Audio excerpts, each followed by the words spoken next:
They told you medicine was built on compassion, on healing, on the sacred oath to do no harm. But what if I told you that just 1 century ago, men in white coats stood in quiet rooms and chose who would live and who would beg for death? You've heard the rumors, experiments whispered about, then erased from textbooks, sealed away in classified archives. Tonight, you will hear them. The experiments where doctors stopped being healers and became gods, sculptors of flesh and spirit, gambling with lives as though people were no more than tools in their hands. In 1923, a medical journal reported something that sounded harmless: neurological conditioning trials conducted on patients with unresponsive tendencies. That was the public face. Behind closed doors, those words hid a nightmare. Patients, poor, voiceless, forgotten, were wired to crude machines. Pulses of electricity shot through their brains, not to cure but to break their wills.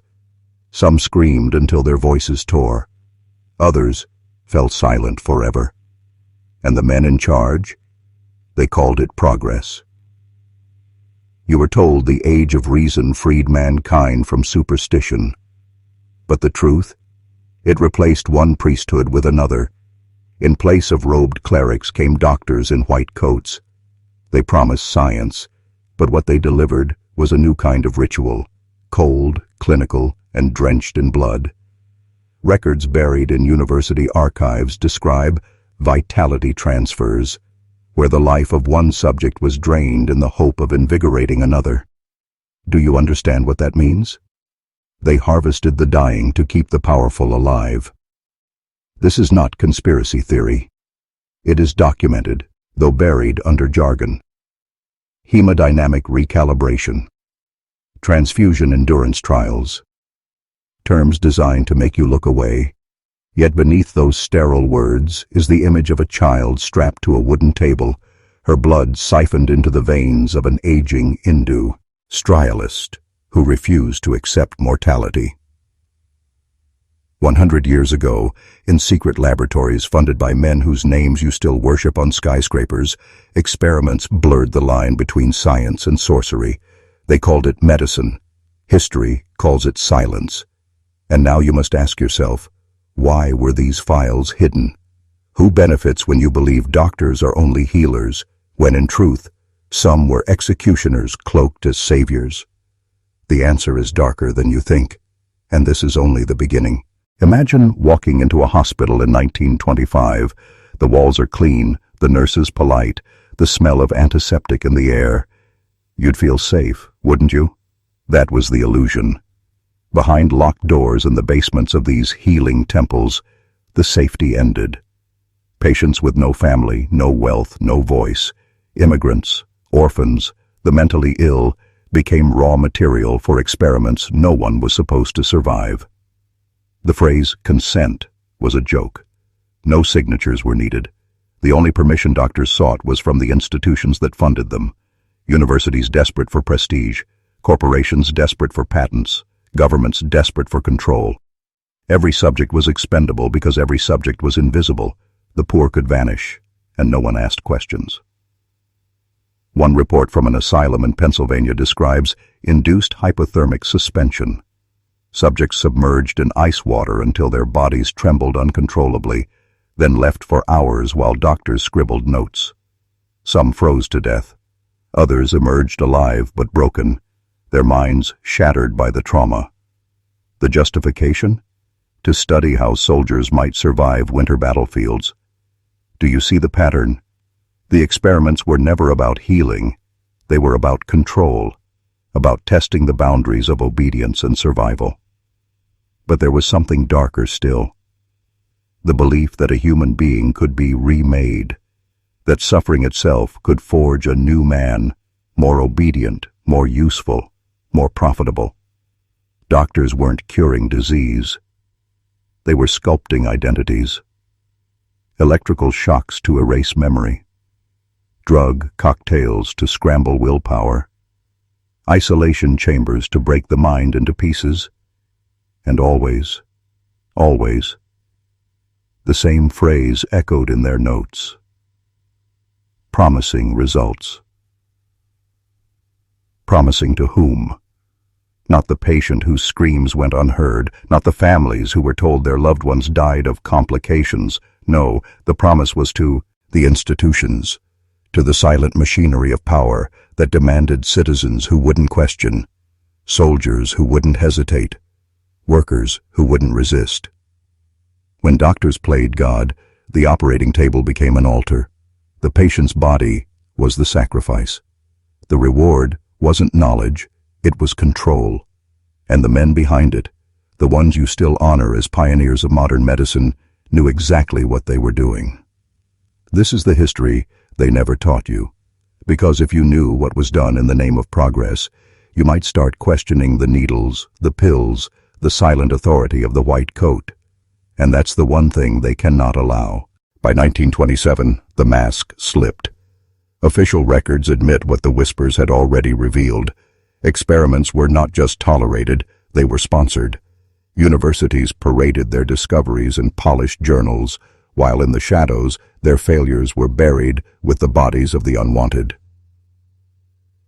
One experiment from that year reads like a nightmare disguised in Latin. Somnus prolongatus, translated, prolonged sleep.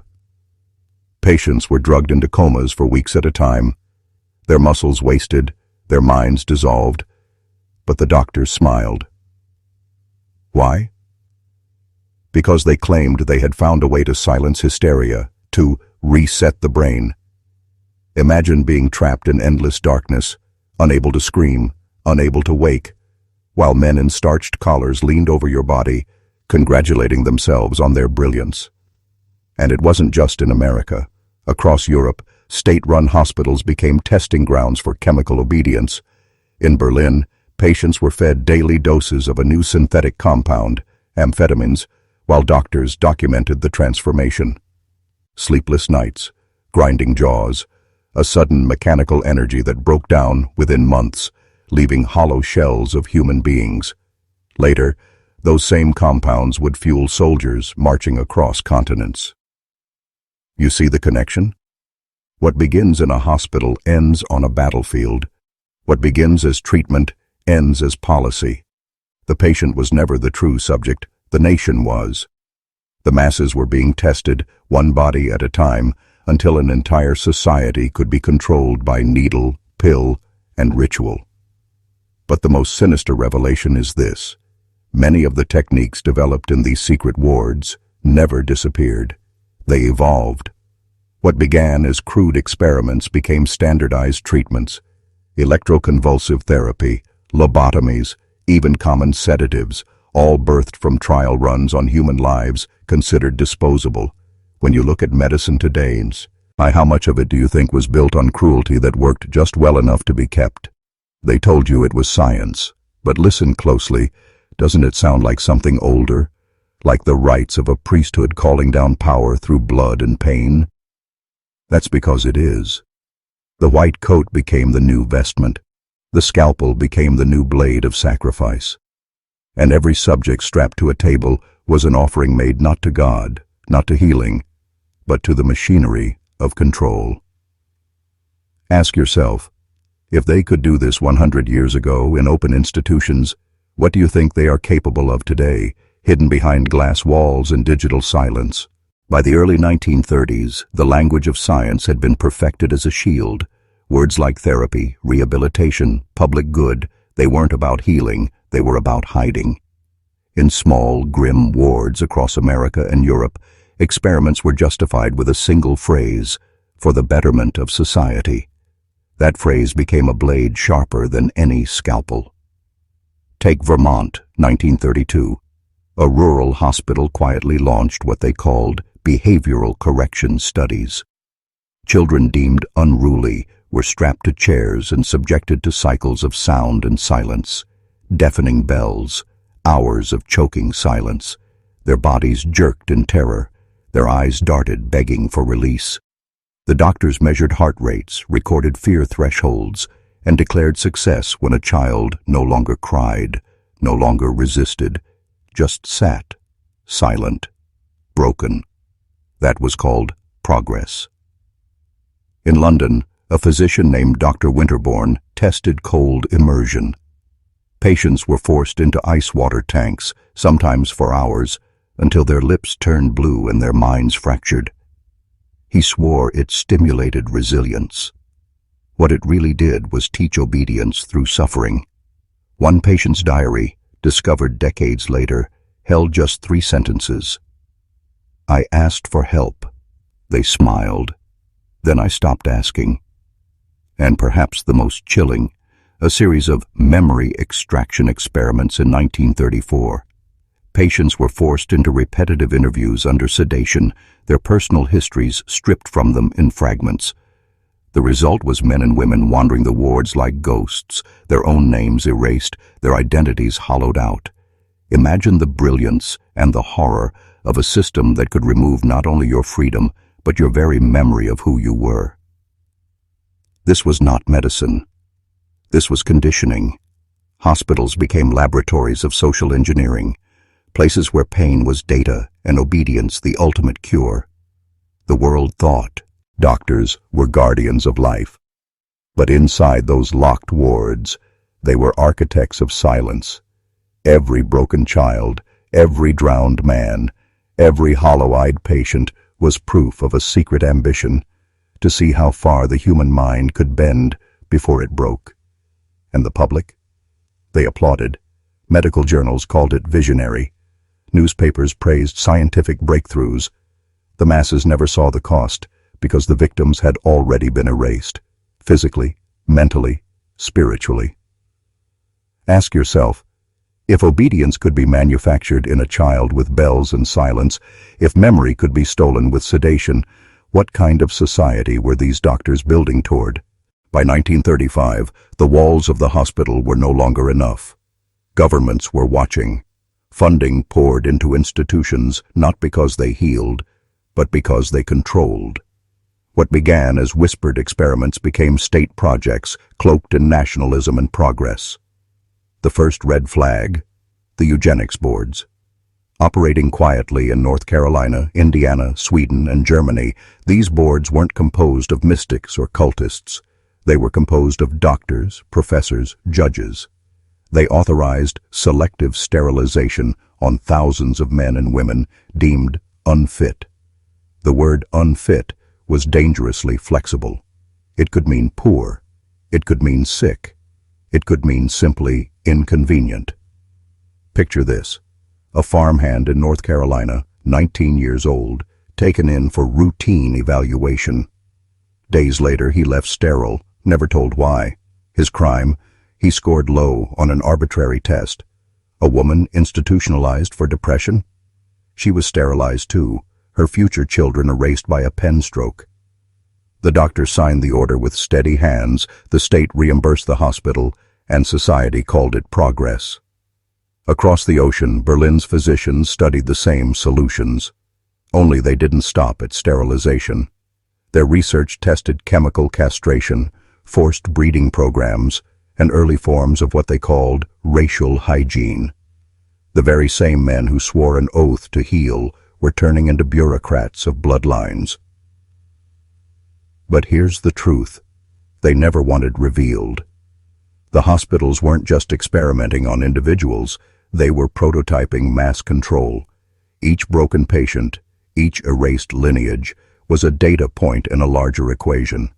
How to shape an entire population by force, but under the disguise of medicine. Think about it. When a doctor takes your ability to reproduce, he doesn't just harm you, he changes the future itself. He rearranges generations without firing a shot, without raising a sword. That is the quiet power of medical tyranny. It kills tomorrow while smiling in the face of today. And the public? They accepted it. Politicians sold the narrative. Science is solving poverty. Science is ending crime. Newspapers ran stories of degenerates being humanely prevented from reproducing. The victims weren't victims. They were statistics, footnotes in a report. This is where the horror sharpens. The line between healer and executioner was erased. The hospital bed became a battlefield, and for the first time in history, entire governments realized control doesn't need chains or guns. It only needs a white coat and the right signature. By the late 1930s, the world stood on the edge of war. And what happens in war? The rules vanish. Every restraint collapses. Every hidden ambition finds its excuse. The quiet experiments of the hospital halls were no longer enough. Nations demanded results on a grand scale, and the doctors, eager for funding and fame, delivered. In Japan, Unit 731 was born. Officially, it was called the Epidemic Prevention and Water Purification Department. Sounds harmless, doesn't it? In reality, it was a factory of nightmares. Prisoners were frozen alive to study hypothermia. Others were injected with plague bacteria, dissected without anesthesia while still breathing, their insides measured like broken machines.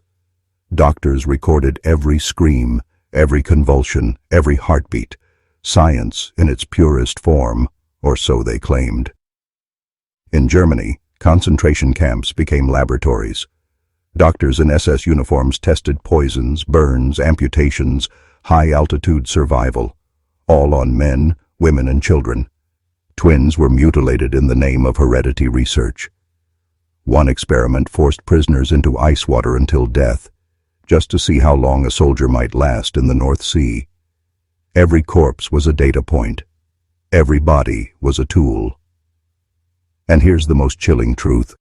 Much of that research survived the war. Documents were smuggled, purchased, protected.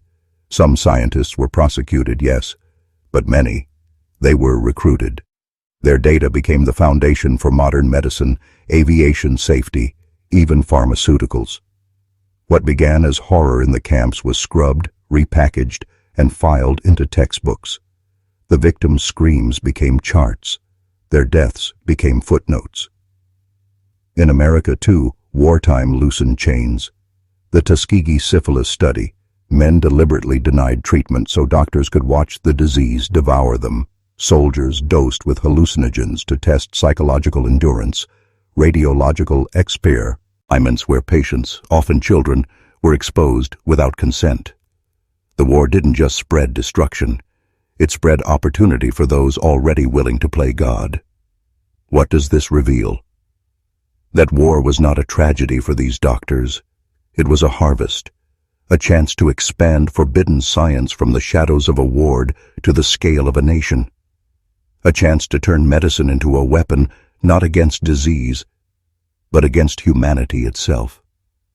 And when the war ended, the doctors' oath of secrecy remained. Their findings didn't vanish. They flowed into universities, pharmaceutical companies, military labs. The white coat had completed its transformation. It was now both healer and executioner, savior and tyrant. So here's the question. If the 20th century began with experiments on the powerless and climaxed with experiments on entire nations, where do you think that knowledge lives today? The world told itself it had learned a lesson after the war. Doctors were tried, experiments condemned, and the Nuremberg Code was born, a promise that medicine would never again become a weapon. But promises are paper.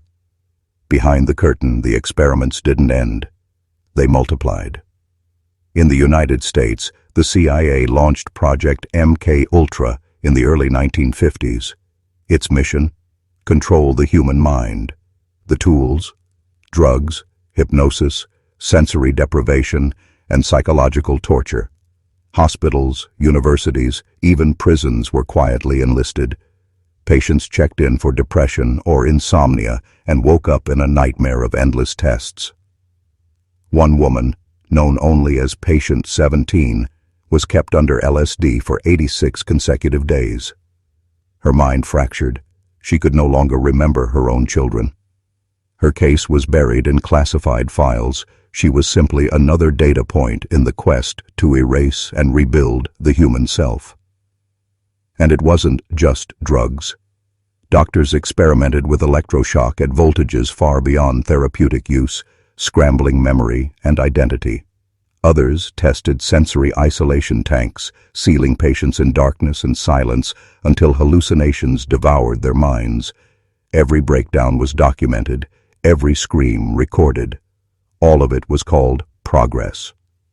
Meanwhile, in Canada, Dr. Ewan Cameron, funded secretly by the CIA, developed what he called psychic driving.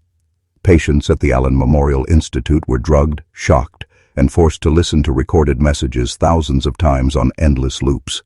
They emerged from treatment unable to recognize their families, their past, or themselves. Their identities had been wiped clean. That wasn't healing, it was erasure. The justification? National security.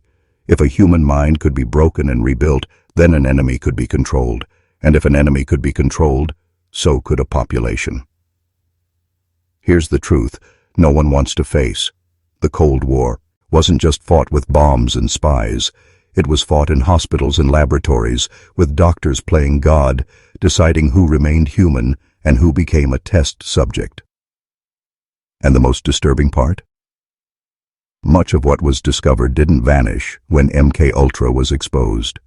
Techniques of psychological manipulation filtered into advertising, interrogation, even education.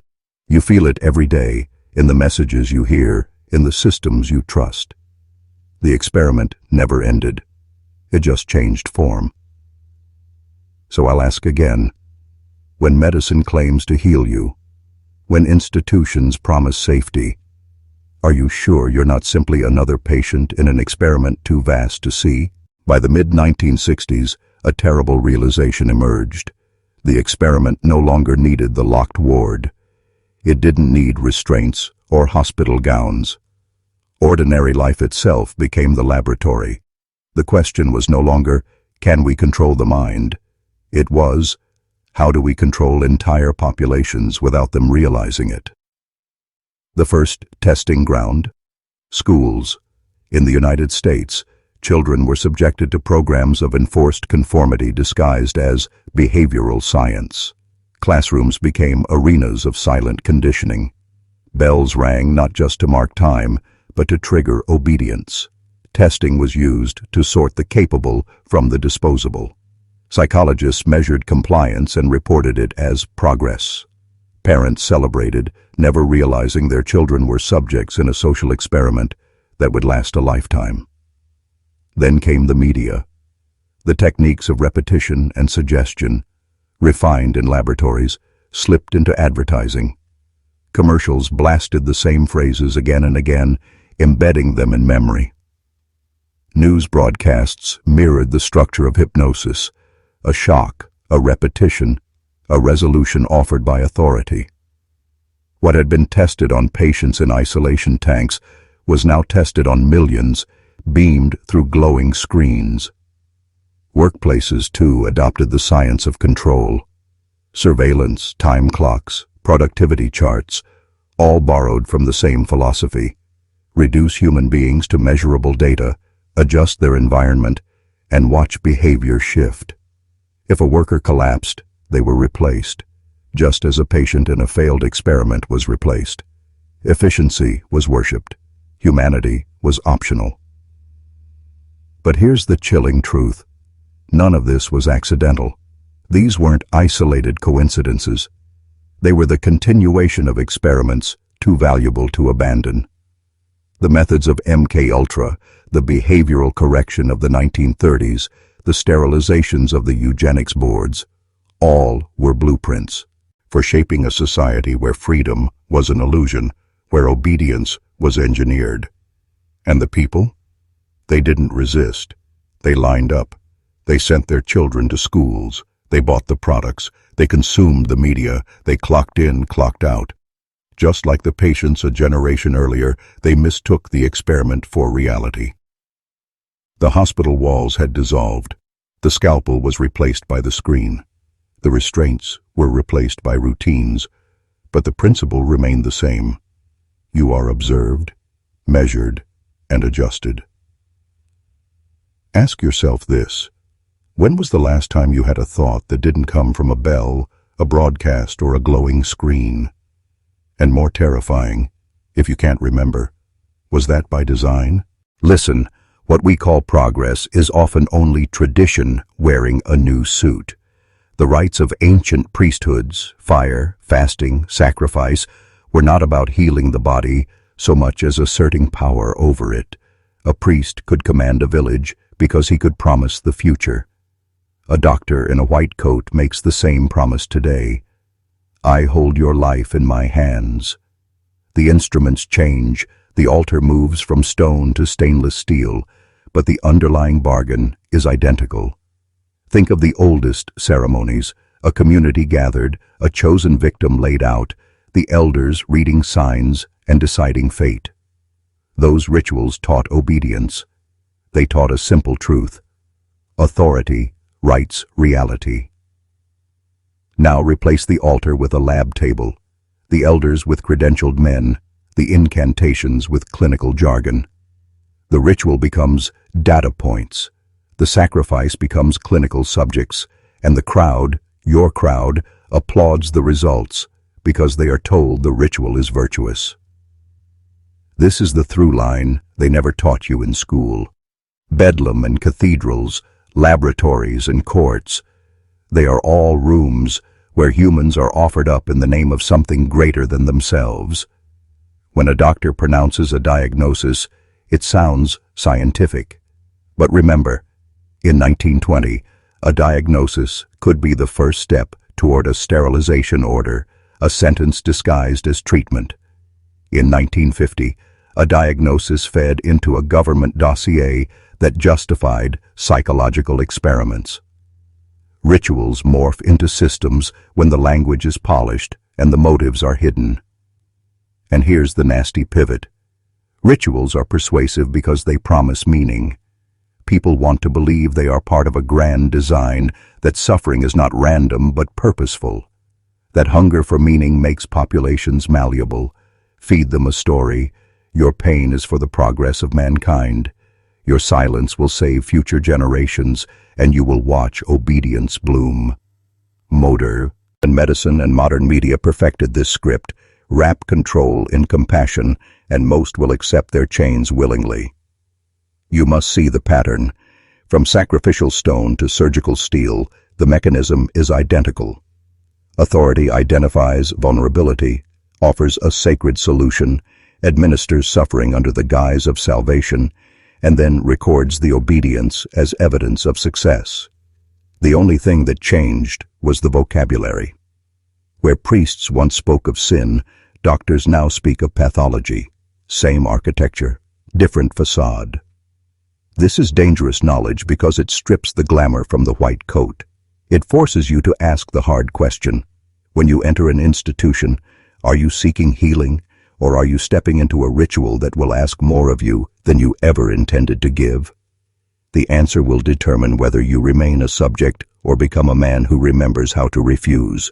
By the 1970s, the mask of ritualized science had grown so polished that almost no one questioned it. Hospitals expanded, psychiatric wards filled, and governments poured millions into research. But hidden in the folds of official progress were projects that looked less like medicine and more like cult initiation. Take the Stanford prison experiment in 1971. On the surface, it was psychology. In truth, it was a ritual of domination. Students assigned as guards quickly descended into cruelty, while those cast as prisoners crumbled into obedience. The entire exercise was framed as learning about authority. But step back, and it becomes clear. It was a controlled reenactment of the same power structures forged in asylums, camps, and temples. Suffering was engineered, obedience observed, and the outcome declared science. And while universities played at cruelty, governments dug deeper. Across intelligence agencies, remote viewing programs sought to pierce the human mind itself. Psychic spies were trained to see across continents. Whether you believe in the results or not misses the point. The very fact that it was funded proves how far the system was willing to go. No method was too absurd, no mind too sacred. Every boundary was meant to be crossed. Meanwhile, ordinary medicine was steeped in silence. Women were prescribed tranquilizers at staggering rates, told their pain was hysteria.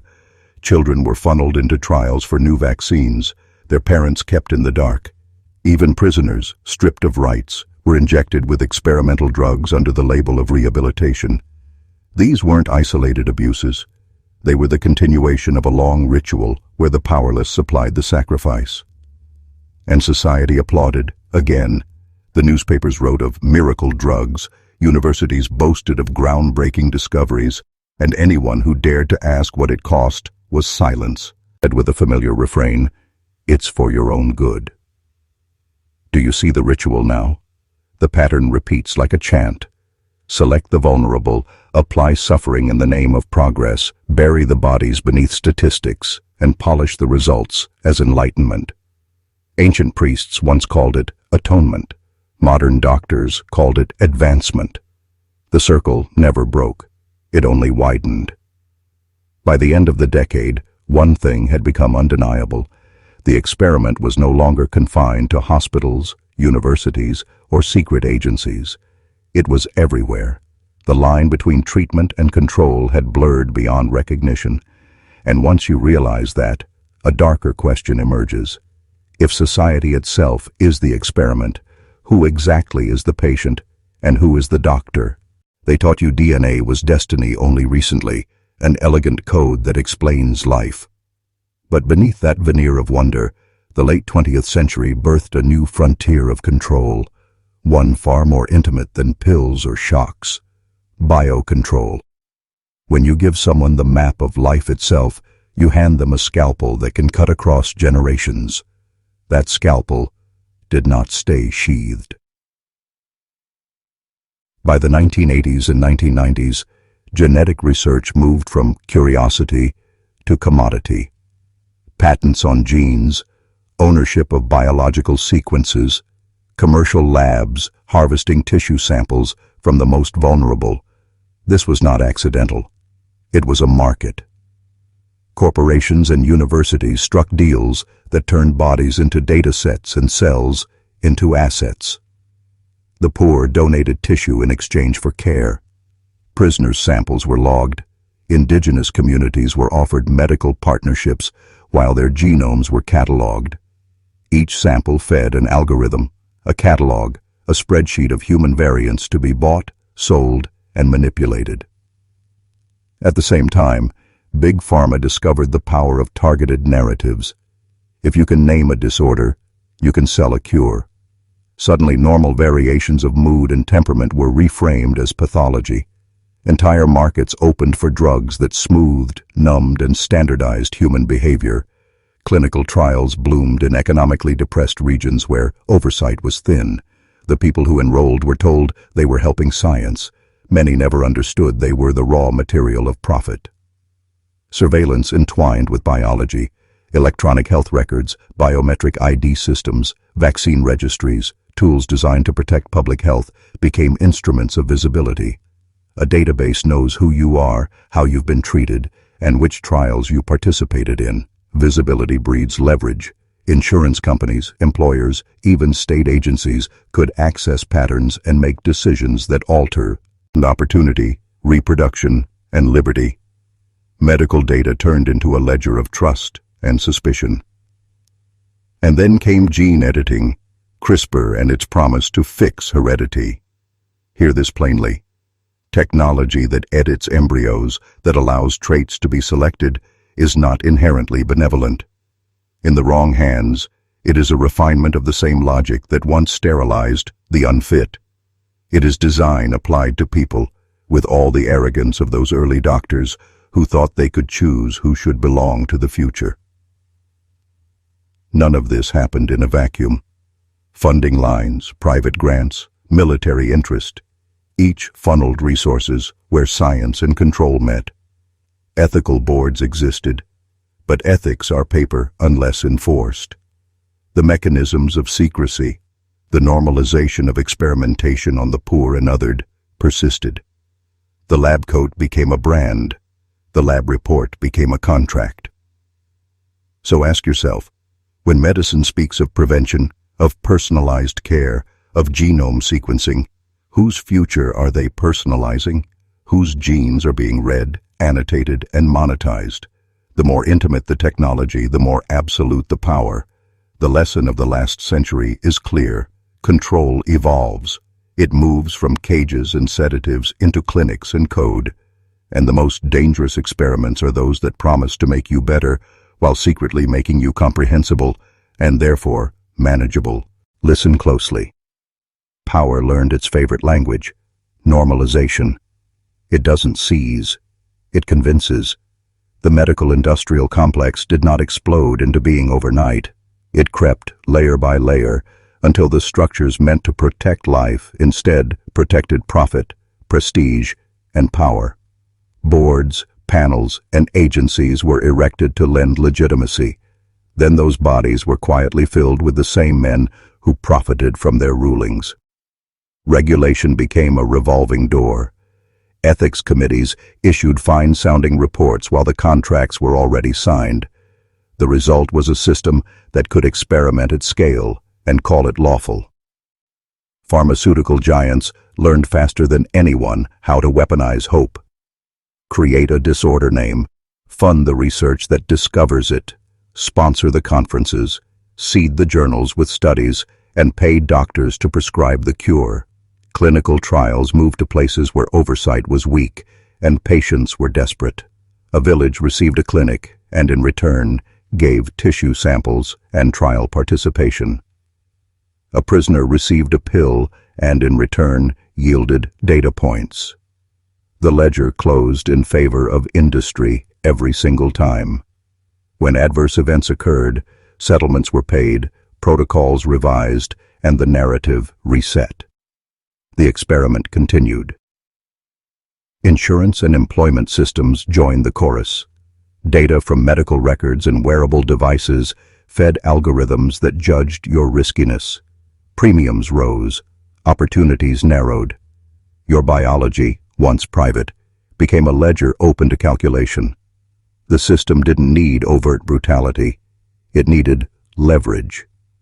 A denied claim, a flagged biometric, a non-compliant note in your file, small administrative decisions with enormous consequences. Obedience need not be extracted with force when consequences can be engineered into a life. Then came the platforms. Tech companies built ecosystems that promised convenience and wellness while harvesting the most intimate signals of our bodies, sleep patterns, heart rates, moods. That data lubricates the machine. It feeds predictive models that can forecast who will get sick, who will comply with treatment, who can be nudged to accept a new drug. When medicine and algorithms marry, the result is inference-based control, not just treating a symptom, but predicting and shaping behavior before you even know there was a choice. Lobbyists learned to speak softly and buy loud. Universities accepted sponsored chairs. Journals printed studies paid for by the very companies selling the drugs. Men once lauded as pioneers found their names on corporate boards. Conflicts of interest were disclosed in tiny footnotes and then ignored. The structure protected itself by normalizing every step. Each contract, each grant, each study pushed the threshold of consent lower. You think you are a patient in a clinic. In truth, you are also a resource in an industrial ecosystem, sample, subject, user, and eventually a statistic. The modern experiment is slick. It doesn't chain you to a table. It ties you to convenience, to metrics, to incentives that steer your life without dramatic headlines. That is the genius of control in our age. It is invisible, legal, and comfortable. And now that comfort is the prison. Imagine walking into a hospital, white walls, gleaming instruments, calm voices in pressed coats. You feel safe, protected. Yet beneath that choreography lies a truth few dare to whisper. Hospitals are not only sanctuaries, they are theaters of control. Every form you sign, every consent you give, every needle that enters your vein, we are taught to believe it is all in service of healing. But what if some of it is in service of something else entirely? The 20th century was an age of revelation cloaked as progress. governments poured money into public health initiatives that doubled as live experiments. From the mid-century radiation studies on unsuspecting citizens to psychiatric drugs tested on soldiers and foster children, the pattern repeated. Test first, justify later, bury the bodies in bureaucracy. If caught, the apology was scripted for the greater good. Standards were different back then. Never again. Yet the methods adapted, resurfaced under new acronyms, new grants, new euphemisms. Consider how war reshaped medicine. Battlefields became laboratories. Soldiers were injected, exposed, and observed, not only to heal wounds, but to test thresholds of endurance, of obedience, of the breaking point. What the state learned in war zones was later applied quietly in civilian life. The line between healing and harnessing blurred.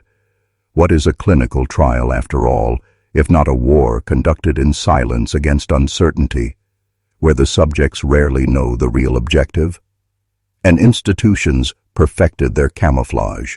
Hospitals gained chapels and art-lined hallways, but in the basement, always the basement, lay the archives of pathology, the locked wards, the research suites shielded from visitors.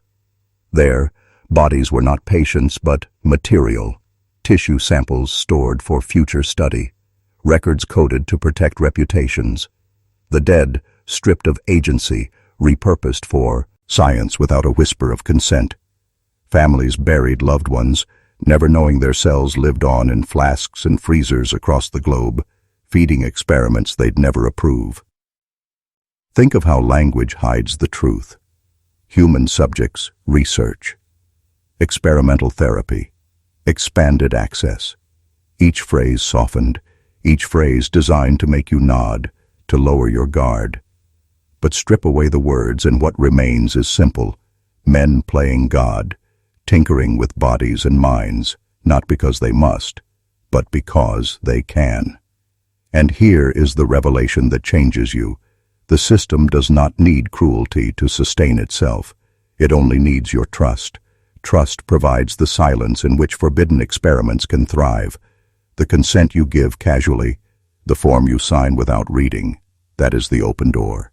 And once you step through, you may never know whether you are a patient or a subject. Close your eyes and picture this. A small, locked room deep inside a hospital, far removed from the polished corridors where visitors walk. The air is cool, almost damp, humming with the low vibration of refrigeration units. Rows of drawers stretch endlessly, each labeled with a code instead of a name. Inside them are samples, blood, organs, slices of tissue taken from men, women, even children, sometimes with permission, often without. To the doctors who cataloged them, these were not remnants of a life. They were data, raw material for a future they were desperate to control. This hidden archive was not rare. It was standard. Across the 20th century, hospitals, universities, and government labs quietly amassed human remains, as if curating a private library of souls. Some collections grew so vast they rivaled museums. Yet these specimens were not displayed. They were hidden, waiting to be reanimated through microscopes, chemical baths, and the steady, curious hands of scientists who believed they were building the future of medicine. But think carefully. Whose future? The families were never told that their relatives' bodies lived on in these secret vaults. They buried empty coffins, whispered prayers over incomplete graves, unaware that what was missing from the earth had been claimed by science. These experiments sought to answer forbidden questions. How long can tissue survive outside the body? Can memory be preserved in cells? Can disease be recreated, controlled, even weaponized? To the doctors, morality was a distraction. Progress demanded sacrifice. The public, they believed, could not be trusted with the truth. Here lies the paradox. Every breakthrough you celebrate today, vaccines, surgeries, therapies, was born from a shadow lineage of trials no one volunteered for. Those bodies, Those lives became the scaffolding on which modern medicine was raised. Hospices. Tales became cathedrals of healing, but their foundations were built on silence and secrecy. Now ask yourself, if such vaults existed then, hidden behind locked doors, what exists now? With technology that can rewrite genes, track thoughts, even prolong life beyond natural limits, what experiments unfold in the rooms you will never see? Because history shows us one thing with certainty. When doctors played God, they never stopped. They only changed their methods, their words, and the paper trail they left behind. They called them successes, case studies written in neat handwriting, stamped with approval, and filed into dusty cabinets as though they were nothing more than harmless experiments. Yet the truth? These successes were often carved from human suffering, carried out on people who never knew they were the sacrifice. Take the story of Unit 731 in Japan during the 1930s and 40s. Officially, it was an epidemic prevention and water purification unit. In reality, it became one of the most horrifying laboratories in human history. Prisoners, men, women, even children, were injected with diseases, exposed to frostbite, dissected alive without anesthesia. The purpose? To perfect biological warfare and understand how far the human body could be pushed before it broke. When the war ended, the world should have condemned every doctor involved. Instead, many of their records were bought by powerful nations because the data was too valuable to destroy. Or consider the Tuskegee study in the United States. For 40 years, hundreds of black men were told they were receiving treatment for bad blood. In truth, doctors were watching syphilis eat away at their bodies, refusing to give them the cure even after penicillin was widely available. The justification? To study the natural progression of the disease. Families were destroyed, children infected, wives left widowed, and yet the medical world kept the experiment alive under layers of authority, paperwork, and indifference. There are countless others, less famous, but just as cruel. Radiation injected into unwitting hospital patients, orphan children given special treatments that were nothing more than chemical trials. Soldiers tested with hallucinogens to see how their minds unraveled under pressure. Each documented, each catalogued as a contribution to science, and from each, medicine learned something it would later disguise as progress. Here is the chilling truth. The success of these experiments is not only in the knowledge they produced, but in the way they proved secrecy works. If the world forgets, the practice survives. If the victims are silenced, the doctors win. And they did win, because today we still benefit from drugs, treatments, and surgical methods that can be traced directly back to these shadows. You've been told medicine is about compassion, and perhaps for some it is. But behind the veil, it has always been about power. The power to decide who lives, who dies, and who becomes the raw material for a future they will never see. Now the curtain lifts further, and what you see is not a hospital, not a laboratory, but a government war room. A place where men in suits, not white coats, dictate what will be done in the name of security. Here, human life is measured not in heartbeats, but in usefulness. And the forbidden experiments of doctors became the perfect weapon. The Cold War was their golden age. With the world divided into paranoia and fear, governments realized that medicine could be weaponized just as easily as bombs. Files were pulled from the ashes of World War II, data gathered by men who should have been tried as criminals. Instead, they were shielded, recruited, funded. Their discoveries were too powerful to waste. From this came projects with names you now know.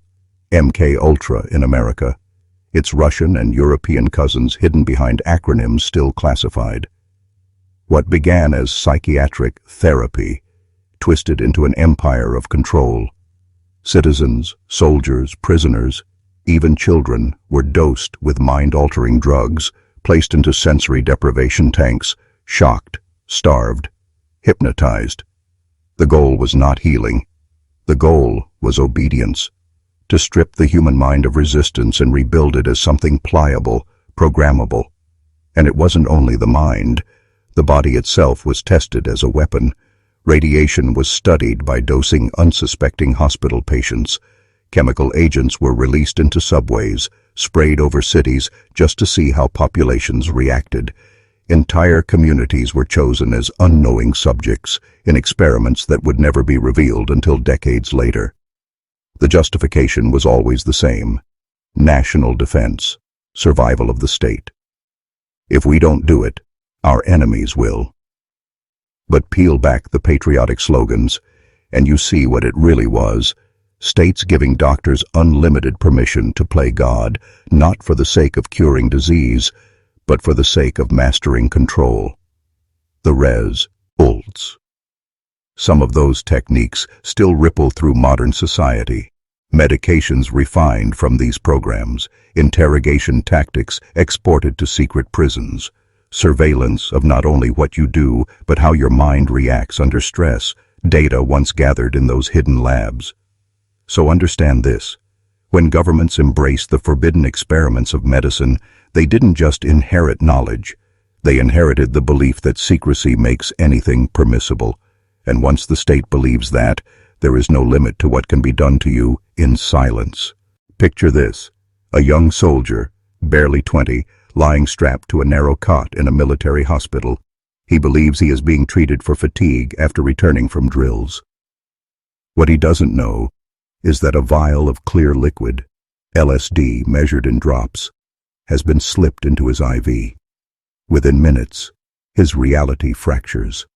Voices echo. Walls bend. His body feels like it no longer belongs to him. Around him, doctors in pressed uniforms scribble notes. They do not comfort him. They do not explain. They only watch, like priests attending a ritual. The experiment is logged as successful. He is logged as responsive. His future, irrelevant. Or imagine a mother in the 1950s bringing her child to what she thinks is a clinic offering free nutrition programs for low-income families. Without her knowledge, her son is placed into a study involving radiation-laced cereal. He eats what they give him. He trusts because she trusts. The long-term effects: lifelong sickness, stunted growth. But in the files, a victory: data collected on pediatric absorption of radioactive isotopes. Then there was the patient in a mental institution, one of many. She was told she had signed up for experimental therapy. In reality, she was subjected to hours of electroshock far beyond safe limits, followed by drug-induced comas. When she woke, weeks of her life had been erased. Her identity, her memories, were gone. Her family never understood why she came home as a stranger. For the doctors, she became nothing more than a statistic in their pursuit of mind control. These are not isolated tragedies. They are fragments of a mosaic. Millions of ordinary lives quietly broken so that data could be harvested. The names of these people rarely appear in textbooks. They were the forgotten ones. Veterans who were too trusting, families who were too poor, patients who were too powerless to resist. Think of the horror in its simplest terms. A person walks into a room believing they will be healed. They leave, if they leave at all, as evidence.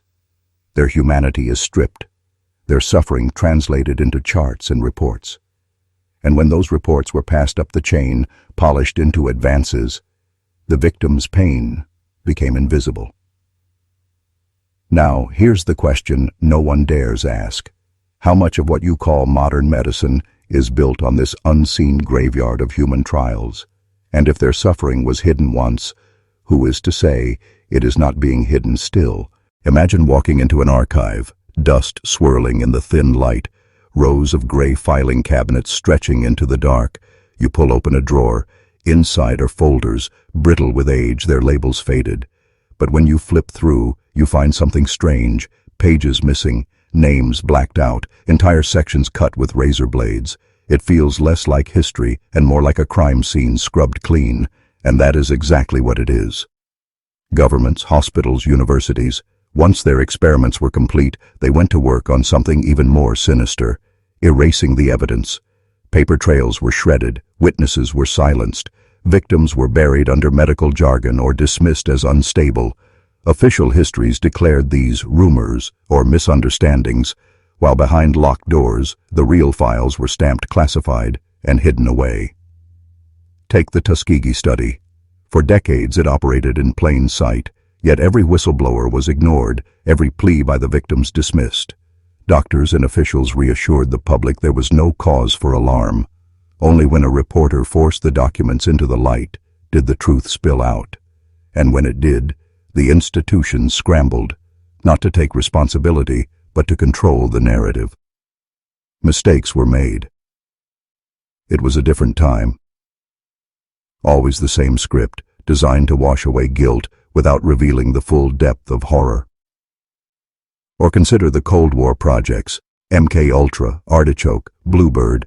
Even when fragments of their files were declassified, entire sections were blacked out. Entire boxes had been accidentally destroyed. Think about that. Knowledge so dangerous, so damning, that entire archives were burned rather than risk being read. What little survives is a shadow, a whisper of what really happened in those basements, those hospital wards, those locked rooms. And here is the most terrifying part. Erasure works. Most people alive today have never heard of these experiments. Entire generations grow up believing medicine's story is one of pure compassion and progress. The victims become invisible, their pain erased twice, first by the experiment, then by the silence that followed. But silence leaves traces. Odd gaps in hospital records, families who remember loved ones changing after mysterious treatments, towns where cancer rates spike decades after secret radiation tests. These anomalies are the fingerprints left behind by men who thought they could bury the truth forever. And so, the forbidden history becomes a puzzle. Each missing page, each redacted line, each whisper from a survivor is a clue. Together they reveal not just what was done, but how thoroughly we were meant to forget. Picture a man standing alone in a courtroom, his voice trembling as he tells the judge that the government poisoned him. The room shifts uncomfortably. Lawyers roll their eyes. Officials shuffle papers. The burden of proof, they say, is on him. He has no documents, no witnesses, only scars, illnesses, memories that sound too monstrous to believe. And yet, this is how the truth began to crawl back into the light.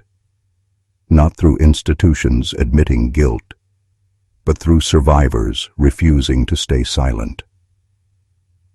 Some of them were veterans, men who had served their country and returned home broken in ways no war alone could explain.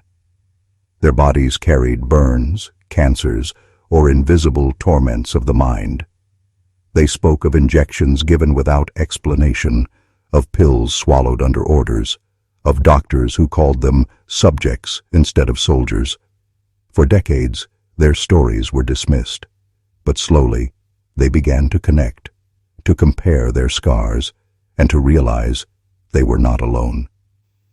Families joined them, wives who remembered the hospital visits that changed their husbands forever, mothers who watched their children sicken after nutrition studies at state-run schools, daughters who pieced together why their fathers never spoke of what happened inside those military wards. These were not isolated accidents.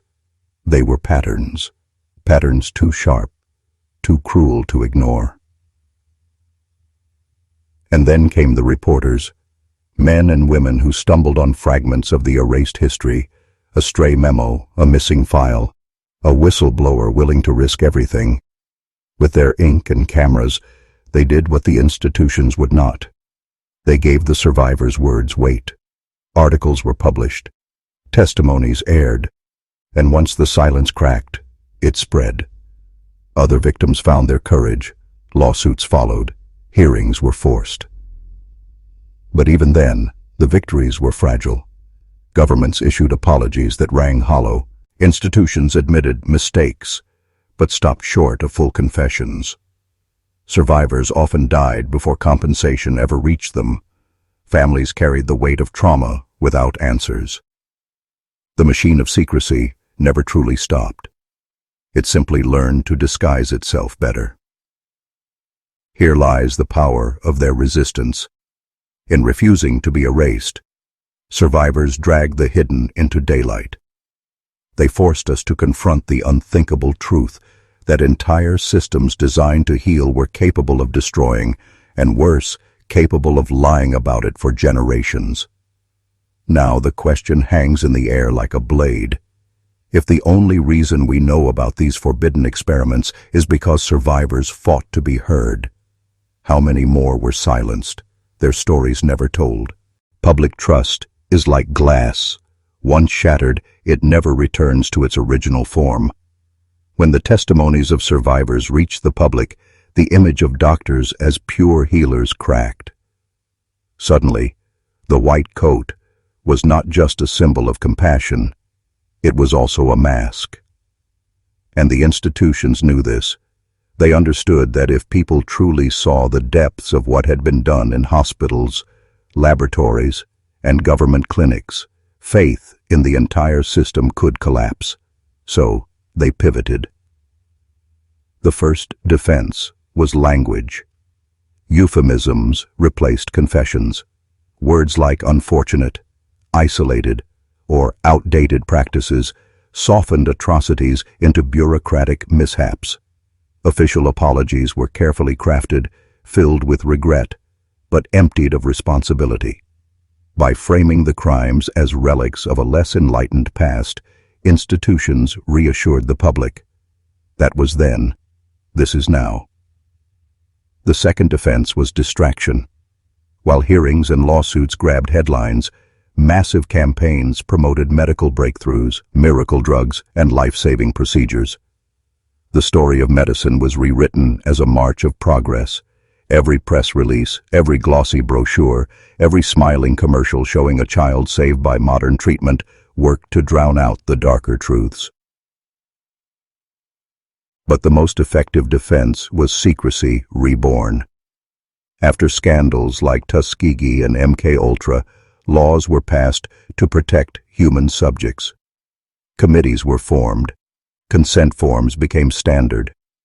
Yet behind this facade, the machinery of experimentation did not stop. It simply became more sophisticated. Testing moved to prisons, to the developing world, to populations without the power or platform to resist.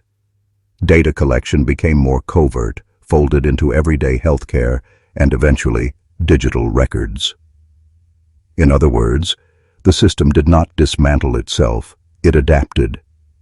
It learned how to appear transparent while remaining opaque. It learned how to convince the public that oversight existed, even as forbidden projects slipped quietly into the shadows of classified research. And the public, weary of fear and desperate to believe in healing, accepted the illusion. Trust was not repaired, it was managed. People went back to signing forms without reading them, taking pills without knowing their origin, surrendering their bodies to institutions that promised salvation, but never revealed the full price. This is the chilling paradox. Survivors exposed the truth, but their victories were quickly folded into a narrative of progress. The very act of speaking out became part of the system's camouflage. And so, the question is no longer what happened then, but what is still happening now, hidden behind the veil of trust rebuilt through illusion. The forbidden experiments of a century ago were not buried, they evolved. Today they wear a different mask, one almost invisible to the untrained eye. Technology, genetic research, AI-driven medical trials, wearable health monitors, tools that promise to heal, optimize, and protect. But beneath their sleek surfaces, the lessons of the past echo. Human bodies are data, and data is control. Consider genetic experimentation. DNA is no longer a mystery. It is a map. Companies and governments collect it in the name of ancestry, disease prevention, or personalized medicine. Every sample is catalogued, every mutation tracked. The knowledge seems benevolent, almost miraculous. Yet imagine the same principles once used to test lethal compounds or manipulate minds now applied to genetic code. Who decides which traits are desirable? Which anomalies are acceptable? Who profits from the manipulation of human potential? Then there's the digital body. Heart rate monitors, glucose sensors, sleep trackers. Every heartbeat, every metabolic shift, logged and transmitted. It appears harmless, even empowering.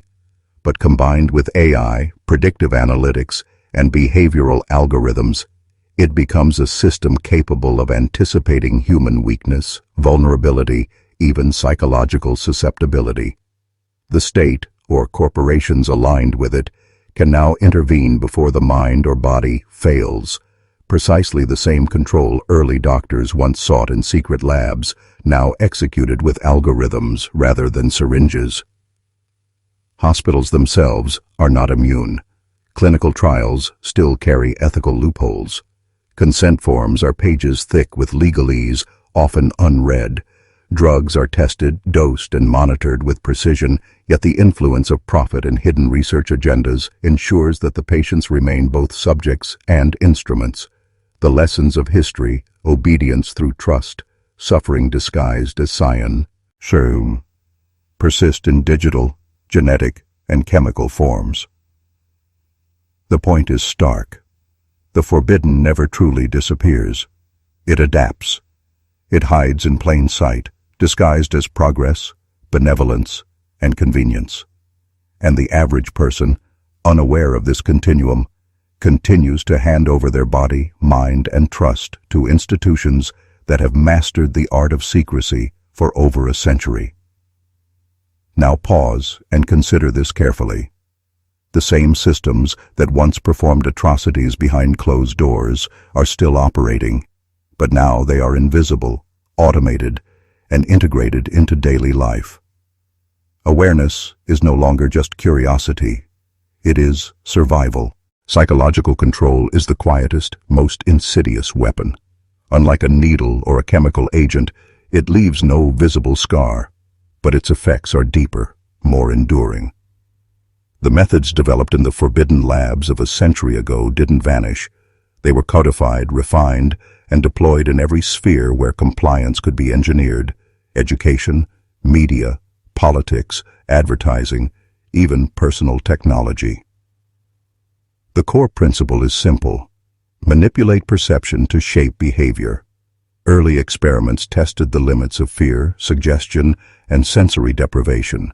Subjects were placed in isolation, dosed with drugs, confronted with hallucinations, or stripped of all reference points. Every reaction was recorded, every psychological weakness catalogued. These were no ordinary trials. They were blueprints for mastery over the mind. Fast forward to today, you are constantly surrounded by stimuli designed to influence your thoughts. Algorithms determine what you see, hear, and read. Notifications create urgency and anticipation. Social media and streaming services reward conformity with dopamine. You are nudged toward decisions, behaviors, and beliefs, often before you even realize the influence exists. This is psychological control without the labs, without syringes, without overt coercion. Advertising borrows directly from these principles. Fear of missing out, peer pressure, social proof. These are modern extensions of the same manipulations once applied to hospital patients and unwitting research subjects. Political messaging uses identical mechanisms, tailoring language, timing, and emotional cues to shape opinion. Even your own habits, sleep, diet, attention, can be optimized or exploited through subtle, invisible nudges. The frightening part is that most people willingly comply.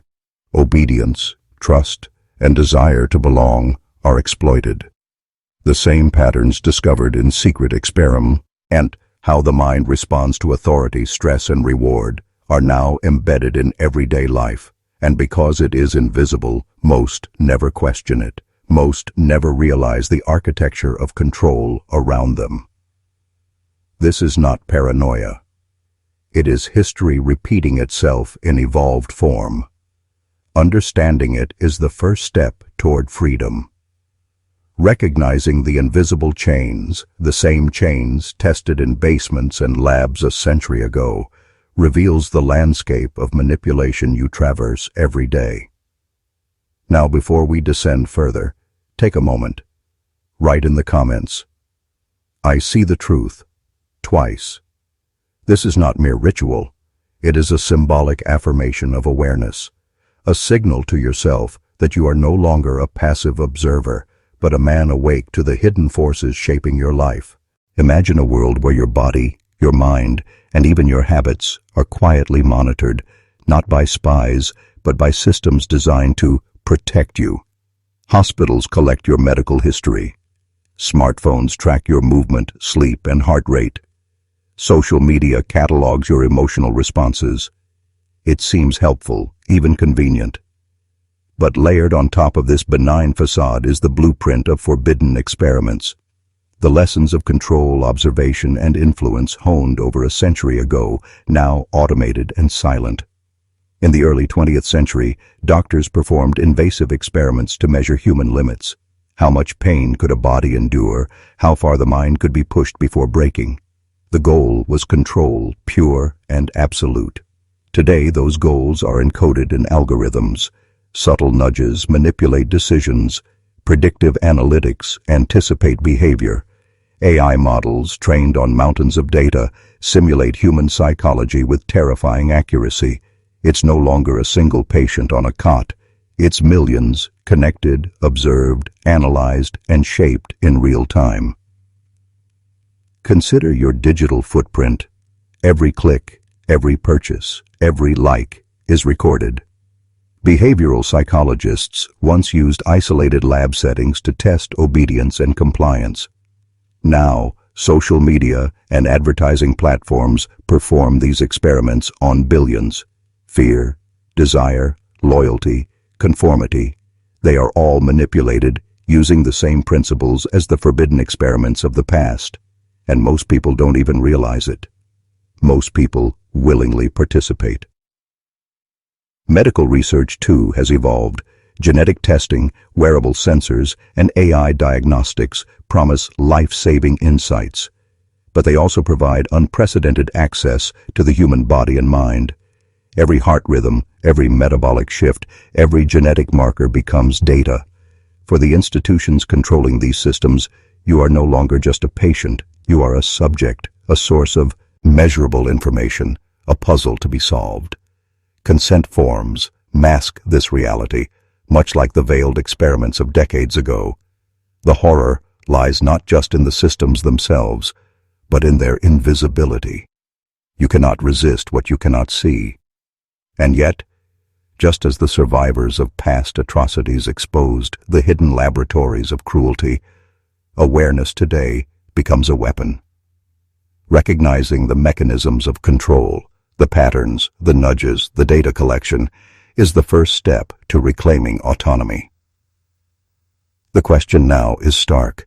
How much of your life, your choices, even your thoughts, are subtly guided by invisible hands that learned their craft from those who once played God in the shadows?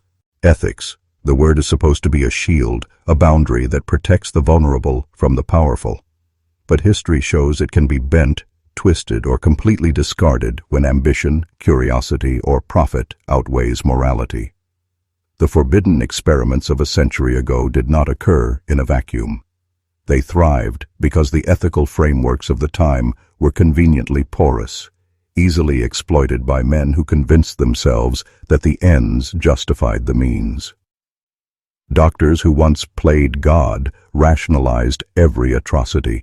Pain became data, suffering became a metric, death became an acceptable variable, and the public, ignorant of the true scale, trusted the white coats implicitly. The lines between healing and harming blurred, and in that gray space, entire generations were experimented upon without their knowledge or consent. Today, the pattern persists, though it is subtler. Corporate profit, scientific ambition, and technological advancement often override human concern. Pharmaceutical trials are sometimes designed to yield favorable outcomes. Behavioral experiments on social media users manipulate emotions for engagement. Genetic research prioritizes potential markets over ethical caution.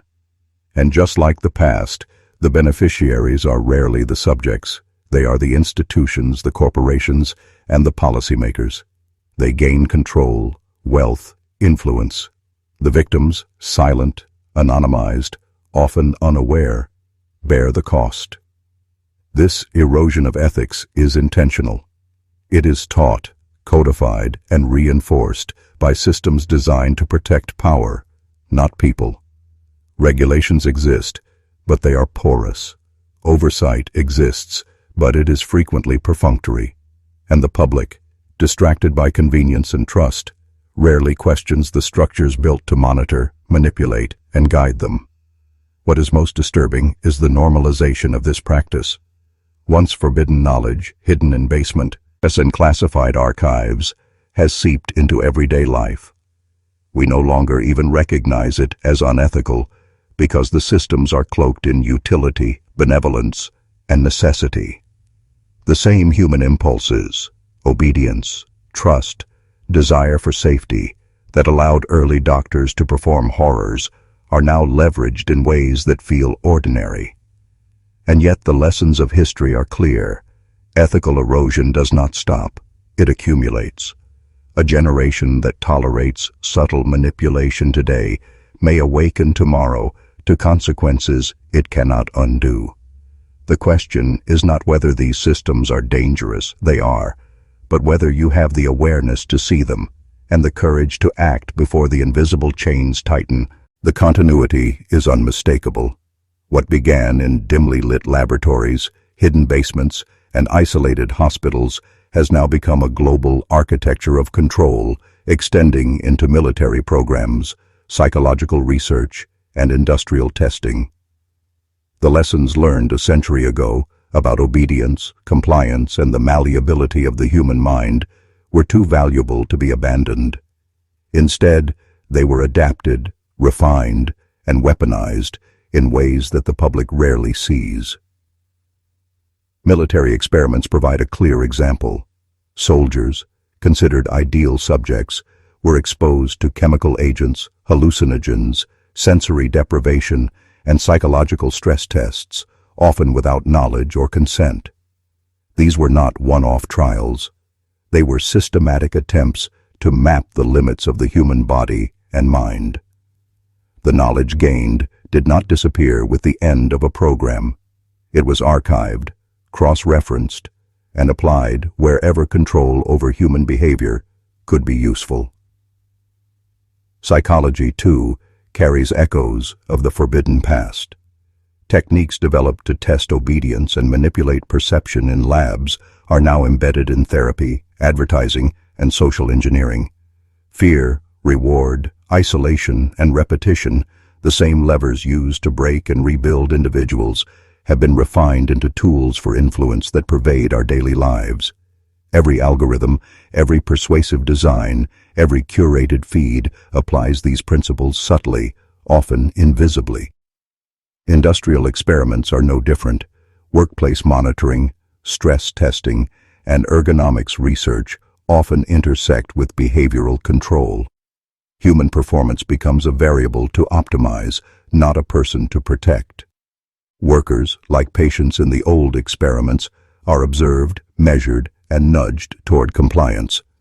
Efficiency, productivity, and profit are prioritized, while the ethical implications are minimized or ignored entirely.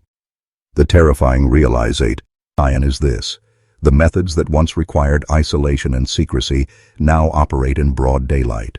The systems themselves are normalized, institutionalized, and often celebrated. Authority is trusted implicitly, data is given willingly, and the human subject rarely questions the invisible hand shaping outcomes. Awareness is the only safeguard. Recognizing the continuity from past atrocities to modern systems is not paranoia, It is clarity. Understanding how power manipulates biology, psychology, and behavior reveals the hidden scaffolding of control around you. The forbidden knowledge of the past becomes a lens to decode the present. Control thrives at the intersection of science, authority, and belief. The forbidden experiments of a century ago proved it. When a man trusts the uniform, the white coat, or the sacred word, his resistance diminishes. Fear and reverence become tools, not side effects. And institutions learned quickly that obedience is far easier to cultivate when it is cloaked in legitimacy. Religious language was once a powerful shield. Patients, families, and entire communities accepted suffering as divine will, trusting the healer who claimed both moral and technical authority. Today, the principle is the same, though disguised. Scientists are revered, doctors are trusted, algorithms are accepted as objective. Authority, in whatever form it takes, becomes the instrument through which compliance is normalized. Psychological manipulation is applied subtly. Isolation, once literal, is now cognitive. Information is filtered, curated, and framed to shape perception. Stress and reward are leveraged digitally, socially, and economically. Human behavior is influenced by invisible systems that exploit deeply ingrained tendencies: fear of loss, desire for approval, trust and expertise. You respond instinctively, often without recognizing the underlying structure guiding you. Medical and scientific authority carries particular weight. Consent forms, ethical declarations, and oversight boards create the illusion of protection. But beneath these layers, the lessons of early forbidden experiments persist. Testing continues under the guise of research. Data is collected and analyzed with precision, and the subject, the patient, the citizen, the user, remains a participant in systems designed to predict, measure, and direct behavior. The danger lies in the invisibility. When obedience feels voluntary, when compliance appears rational, the mechanisms of control become almost impossible to detect. Authority is internalized. Fear becomes self-directed. The same techniques that once required secrecy now operate openly, yet invisibly, embedded into the structures of everyday life. Understanding this is not just knowledge, it is survival. Awareness transforms perception. It reveals the architecture of control that has persisted for over a century, linking forbidden experiments, institutional power, and modern manipulation. To see the system for what it is, to recognize the levers of influence, the patterns of obedience, is to reclaim a fragment of autonomy that institutions have long sought to erode. The persistence of forbidden experiments is not due to overt malevolence alone. It is enabled by the structures that surround them. Bureaucracy, ethical loopholes, and public trust create a lattice through which manipulation flows undetected. The more complex the system, the easier it is to hide atrocities in plain sight. Complexity becomes camouflage. Consider regulatory frameworks. Laws are drafted to prevent abuse, but they are dense, filled with caveats, and often require specialized knowledge to interpret. A single missing signature, a misfiled document, or an ambiguous clause can nullify protections. The lessons of the past show that the institutions responsible for oversight often have their own incentives: progress, reputation, funding. Compliance is monitored, but enforcement is selective. Mistakes are tolerated or explained away as unfortunate anomalies. Ethical review boards and committees exist, but their influence is limited. They operate on trust, requiring disclosure from those conducting research. When ambition or profit outweighs transparency, the system relies on the good faith of individuals, precisely the gap that early forbidden experiments exploited. Historical patterns repeat. Those in power design the rules. The vulnerable comply, unaware of the risks or unable to challenge authority effectively. Public trust compounds the effect. A society conditioned to defer to expertise rarely questions the methods behind research. Fear, awe, and respect combine to mute suspicion. People believe in the benevolence of science, the objectivity of data, the moral integrity of professionals. And while this trust facilitates progress in countless areas, it also provides cover for those who test boundaries in secret or in plain sight, shielded by bureaucracy. What is chilling is that the same mechanisms used to conceal experimentation a century ago are now integrated into the very design of modern systems. Data collection framed as protection, medical trials framed as innovation, surveillance framed as security.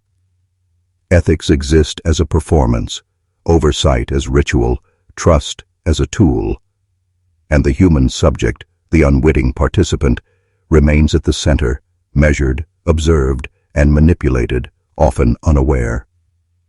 This is the continuum of control, from hidden laboratories to clinical trials, from isolated basements to digital networks. The machinery has evolved, but the principles remain unchanged: observation, influence, obedience, and profit. The question is no longer whether forbidden experiments exist, they do, but whether you can perceive them before the manipulation becomes invisible, internalized, and irreversible. The most insidious power of forbidden experiments has always been psychological. Physical suffering can be measured, documented, and eventually healed, but the mind is far more malleable, far more permanent. A body can recover, a mind, once reshaped, can remain a prisoner for a lifetime, and the experiments a century ago discovered this with horrifying precision. Subjects were tested under conditions of isolation, fear, and obedience.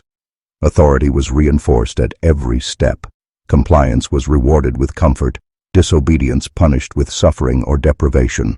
Trust was weaponized.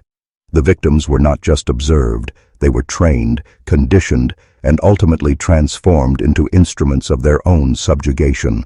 The human psyche was dissected, calibrated, and controlled. Today, the same psychological tactics persist, though often invisible. Subtle authority, repetition, social reinforcement, these tools mold behavior. Media, algorithms, and social norms create expectations and pressures that influence thoughts, decisions, and even identity. Fear of exclusion, desire for approval, and trust in experts are leveraged constantly. The patterns discovered in hidden experiments now operate on billions of minds simultaneously. Loyalty and obedience are cultivated not through force, but through belief. People follow because they trust the system, because it aligns with their values, because questioning seems dangerous or futile. Early doctors learned that compliance could be achieved with words, symbols, and ritual, the same methods that modern institutions exploit daily: symbols of authority, a uniform, a certificate, a logo, become invisible chains. Perhaps the most chilling lesson is the ease with which identity itself can be reshaped. A subject convinced of their own frailty, obedience, or reliance on authority begins to act without thought, without resistance. Control becomes internalized. The past experiments perfected this principle. The present amplifies it through technology, social pressure, and ubiquitous messaging. Awareness is the only defense. Recognizing how fear, trust, ritual, and repetition shape belief is not mere curiosity, it is survival. Understanding that the mechanisms that once manipulated isolated subjects now surround and influence every choice you make is the first step toward reclaiming autonomy. Before we descend further into the modern implications of these techniques, pause and write in the comments, "I break the chain," twice. This is a symbolic act, affirming that you are no longer merely observed, but awake to the hidden forces shaping thought, behavior, and identity. Modern medicine and technology present a paradox. The very systems designed to heal and empower can also serve as instruments of control. Hospitals, Research institutions and laboratories carry the legacy of forbidden experiments, not just in history books, but in protocols, methodologies, and the subtle shaping of human behavior. What once required secrecy now operates openly, hidden in layers of legitimacy, regulation, and trust. Clinical trials are often framed as innovation. Patients consent, believing in the promise of healing, unaware that their participation generates data that can be used to predict, influence, and manipulate not just their health, but future populations. Dosages, control groups, and experimental protocols echo the precise measurements developed a century ago in hidden laboratories, except now the scale is larger, the reach more profound. The body becomes a source of knowledge, the patient a subject, the system a quiet executor of influence. Technology amplifies this principle. Wearables, sensors, and digital health apps collect intimate details of heart rate, sleep cycles, movement patterns, and even emotional states. Every interaction is logged, every anomaly analyzed. Algorithms trained on vast datasets can anticipate reactions, nudging behavior before the subject is aware of their own decision-making process. Authority is encoded in the software itself. The lessons of early experiments, fear, reward, compliance, are now embedded in code, invisible yet omnipresent. Even outside medicine, institutions borrow these techniques. Education, employment, social media, and consumer platforms apply principles of conditioning, reinforcement, repetition, social proof, and subtle suggestion. Loyalty, trust, and compliance are cultivated systematically. The machinery is no longer hidden in a basement. It is woven into daily life. Participation is voluntary, yet shaped by forces you rarely perceive. The terrifying realization is that forbidden experiments never truly ended. They evolved, scaled, and normalized. They traded secrecy for legitimacy, laboratories for institutions, coercion for subtle influence. The human subject, the patient, the user, the citizen, remains at the center, observed, measured, and guided, often without awareness. Understanding this is a form of power. Recognizing the continuity between historical atrocities and modern systems illuminates the invisible scaffolding of control. It transforms perception from passive acceptance to critical awareness. Once you see the mechanisms, you can navigate, resist, and reclaim autonomy. The darkest truth is simple, yet horrifying. Forbidden experiments persist because they are profitable, strategic, and systemic. Human vulnerability, physical, psychological, and social, is a resource to be measured, quantified, and monetized. Institutions, corporations, and even governments recognize that insight into human behavior grants immense power. And power, once discovered, is rarely surrendered willingly. Profit and influence have always been intertwined with control. In the past, the Graysons turned fear and trust into gold. Today, algorithms, surveillance systems, and medical industries convert obedience, attention, and personal data into wealth and leverage. Every experiment, every test, every trial, even when justified under the banner of progress or innovation, feeds the same machinery, control disguised as benefit, observation masked as care. Authority amplifies this process. When a doctor, a scientist, or a corporation is trusted implicitly, scrutiny diminishes. Ethical oversight becomes performative. Consent becomes a formality, and the human subject is reduced to a variable in a vast system designed to optimize profit, efficiency, and predictability. Fear of questioning authority is baked into culture itself, reinforced by subtle societal cues, legal frameworks, and psychological conditioning. And the most dangerous part, you are complicit, often without knowing it. By participating, by trusting, by accepting convenience, by remaining unaware, you provide the very data, behavior, and obedience that sustain these systems. The same psychological levers, obedience, trust, ritual, reward, and fear, once tested in hidden experiments, now operate invisibly in every decision, every interaction, every voluntary submission to authority. The continuity is unbroken. The machinery of manipulation perfected a century ago is alive and operational, expanded and more sophisticated than any individual could have imagined. It adapts to culture, technology, and human nature itself. And yet the key difference lies in awareness. Those who understand the mechanisms, who recognize the patterns, can reclaim agency. Recognition is the first step toward resistance. To survive in this world is to see the unseen, to understand the invisible architecture of control, and to navigate it deliberately.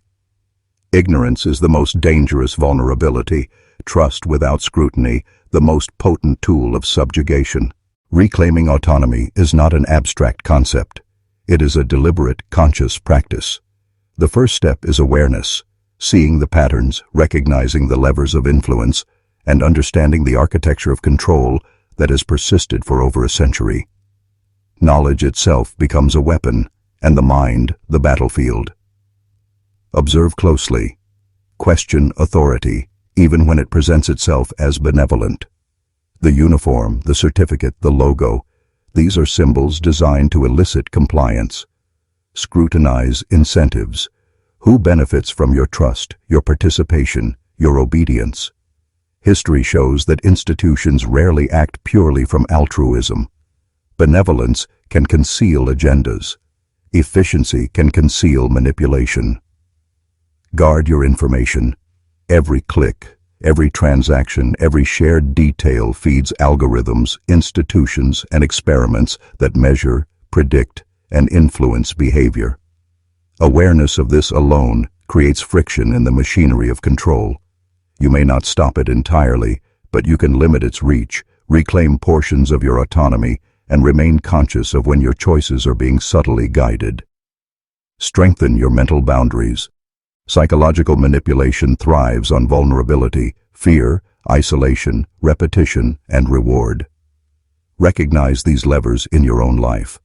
Resist the instinctive pull to conform, to obey blindly, or to accept narratives without scrutiny. Your mind, trained for obedience for centuries, must be retrained for vigilance. Understand context. History repeats because patterns endure. The experiments of a century ago, the manipulations of authority, the subtle coercion of obedience, they exist today, evolved but familiar. By connecting past atrocities with modern structures, you gain perspective. You can anticipate, interpret, and respond rather than react. Finally, act deliberately. Autonomy is not passive, it is chosen. Small decisions, when made consciously, build resistance. Question narratives, challenge convenience, seek transparency, and demand accountability. Awareness is not enough without action. Mental vigilance alone is a first step, but resistance requires tangible measures to protect your sovereignty. The forbidden experiments taught one enduring lesson. Control thrives when the subject is unaware. By seeing, questioning, and acting, you disrupt the cycle. You reclaim agency that others have systematically sought to erode. You step out of the experiment, refusing to participate in systems designed to manipulate, predict, or exploit you. The cost of ignorance is incalculable. Every century, forbidden experiments have demonstrated the consequences of blind trust. Bodies and minds broken, autonomy surrendered, families destroyed, and societies subtly reshaped by unseen hands. When the patterns of manipulation go unrecognized, the machinery of control expands unchecked, and the individual becomes a cog in a system designed to exploit vulnerability. On a personal level, ignorance manifests as compliance, not choice. Your thoughts, behaviors, and decisions can be quietly guided by invisible forces, your consent assumed without your awareness. Each unexamined action strengthens systems designed to monitor, predict, and influence. The subtle conditioning of the mind, rewarded obedience, normalized fear, reinforced trust in authority, becomes internalized, turning the subject into both participant and enforcer of the very structures that diminish freedom. Societal consequences are equally devastating. Institutions built on trust and legitimacy exploit the human tendency to obey, ensuring that patterns of manipulation persist across generations.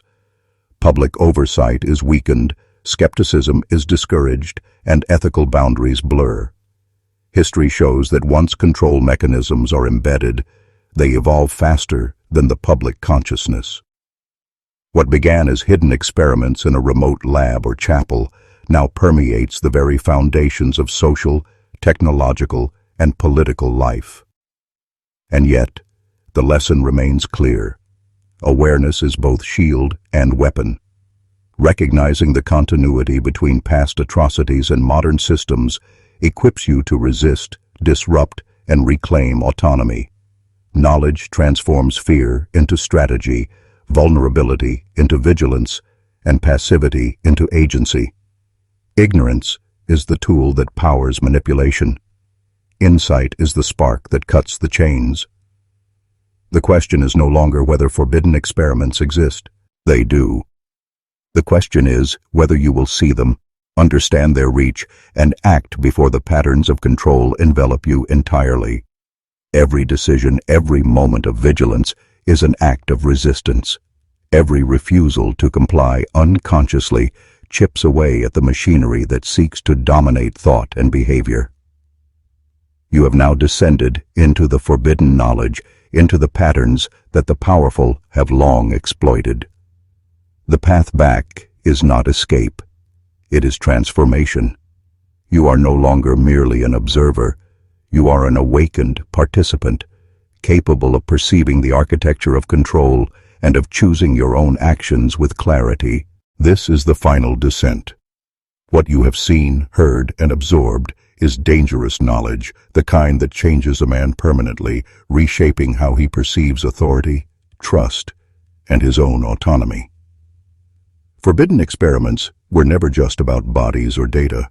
They were about power.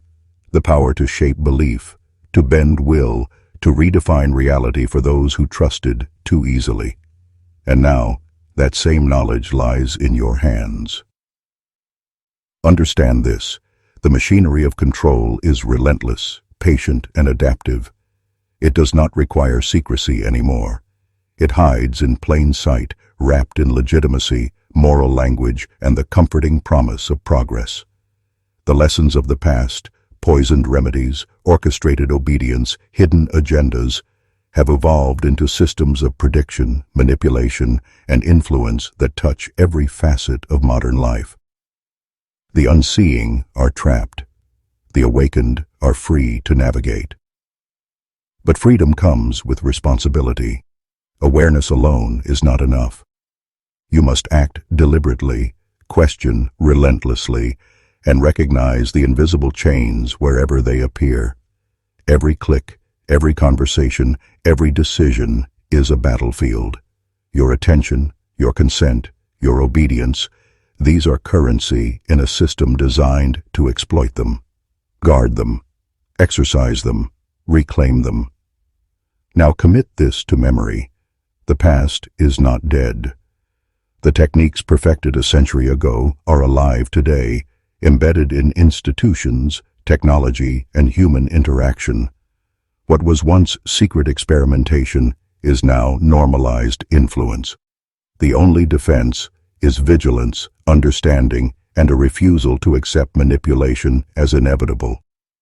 Recognize the patterns, see the levers, question everything. Before you leave, affirm your transformation. Write in the comments, "I break the chain," twice. This is more than engagement, it is a declaration, a symbolic act that signals your awareness, your refusal to be a passive participant, and your readiness to perceive the invisible forces that shape life. Once done, the knowledge you now possess cannot be unlearned. It will influence every decision, every assessment, every interaction. And that is the point. Forbidden knowledge is dangerous because it awakens the mind, and the awakened mind cannot return to ignorance. The doctors who played God a century ago understood one eternal truth: control is easier than rebellion, observation is silent but absolute, and human nature is predictable. You now share that understanding.